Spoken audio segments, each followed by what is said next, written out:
আসসালামু আলাইকুম প্রিয় খামারি ভাই ও বন্ধুরা, দেশ এবং প্রবাস থেকে যে সকল ভাই এই ভিডিওটা দেখতেছেন সকলকে জানাচ্ছি আন্তরিক শুভেচ্ছা এবং অভিনন্দন। চলে আসলাম আরও একটি নতুন ভিডিও নিয়ে আপনাদের মাঝে। সাধারণত কৃমিনাশক করার পরে ছোট বাছুর দুধ খাওয়ার ফলে অতিরিক্ত পাতলা পায়খানা এবং গন্ধযুক্ত পায়খানা করলে কি খাওয়াবেন সে সম্পর্কে আলোচনা করব আজকে এই ভিডিওতে।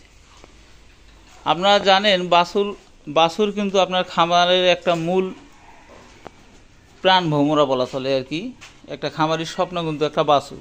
যেমন এই গরুটাকে কিন্তু কালকে আমি কৃমিনাশক করে তারপর কিন্তু বীজ দিছি আর কি। সেক্ষেত্রে আপনার দুধটা যত 3 দিন দহন করা যাবে না, অতিরিক্ত খাওয়ানোর ফলে কিন্তু আপনার এমন পাতলা পায়খানা সৃষ্টি হয়েছে বাছুরটার ব্রাহ্মা বাছুরটার। দেখেন একদিনের মধ্যে কীরকম সে শুকিয়ে গেল।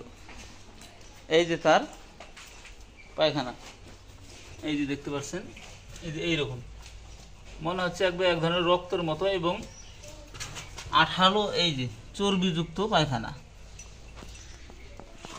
এর প্রতিকারের জন্য আপনারা কি খাওয়াবেন এই ধরনের বাছুরকে এবং এর সমাধান কি সে সম্পর্কে কিন্তু আলোচনা করব আজকের এই ভিডিওতে। আশা করি সকলে পাশে থাকবেন এবং চ্যানেলটি সাবস্ক্রাইব করবেন। এই যে গরুগুলো দেখতে পাচ্ছেন, এই বাছুরটার কিন্তু গত বছর এই সমস্যাটা হয়েছিল, ওই বাছুরটারও হয়েছিল, কিন্তু এটা কিন্তু আপনার হুট করে এই যে দুধটা অতিরিক্ত একবার 5-6 কেজি দুধ খাওয়ার কারণে কিন্তু এই সমস্যাটা হয়েছে। এর সমাধানের জন্য আপনারা খাওয়াবেন হচ্ছে ম্যাট্রোনিট। এই যে ম্যাট্রোনিট, এটা সকালে একটা বিকালে একটা আপনারা দিবেন। এর আগেও কিন্তু আমি এইটা দিয়েই সমাধান করেছি এর পাতলা পায়খানাটা।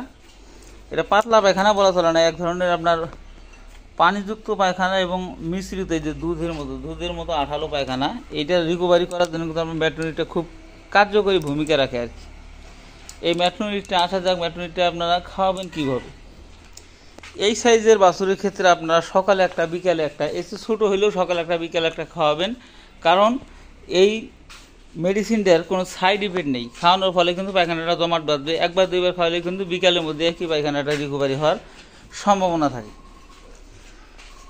বাছুর যদি মাটি খেয়েও এই ধরনের সমস্যা হয় সেক্ষেত্রে কিন্তু হালকা ছোট্ট ববিভেট কিছু পরিমাণে দেওয়ার পরে কিন্তু আপনার এই ওষুধটা ব্যবহার করলে কিন্তু সম্পূর্ণভাবে রিকভারি হয়।